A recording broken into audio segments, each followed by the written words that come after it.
Thomas Sankara, quand il est mort, on a regardé dans son compte. En fait, dans son compte, il n'y avait que 150 000 francs CFA.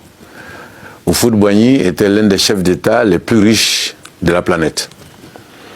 Mais quand vous allez dans les capitales africaines aujourd'hui, il n'y a pas d'effigie d'Houphouët-Boigny sur les Baka ou les Sotrama ou les minibus qui circulent dans nos capitales ou les taxis.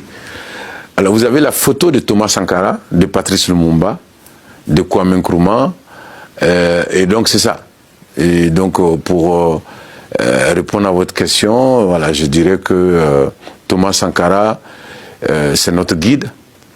C'est lui qui, sinon nous, on pensait, c'était la pensée unique, tu vois. Voilà, moi par exemple, j'ai applaudi Houphouët-Boigny, tu vois. On disait c'est le sage de l'Afrique. Mais en fait, dans le mot sage, c'était l'œil, la voix de la France. C'était ça, Houphouët-Boigny. Parce qu'on se rappelle, quand on était petit, il y a tous les chefs d'État de la région qui venaient voir le sage de l'Afrique. Mais en fait, pour parler à la France, il fallait aller parler au sage de l'Afrique qui devait appeler la nuit pour faire le compte-rendu. Et donc, voilà un peu. Ça, et donc, voilà, Thomas Sankara nous a réveillés et je pense que c'est quelqu'un qui est éternel dans notre pensée, qui est éternel dans notre manière de faire les choses.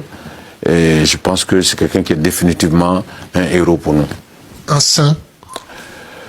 On ne peut pas parler parce que c'était quand même un président, il a fait de la politique, il a fait arrêter des gens, il y en a qui sont morts sur son régime, donc on ne peut pas le considérer comme saint, mais on peut le considérer comme un libérateur, on peut le considérer comme quelqu'un qui a émancipé. Voilà, qui a émancipé, qui a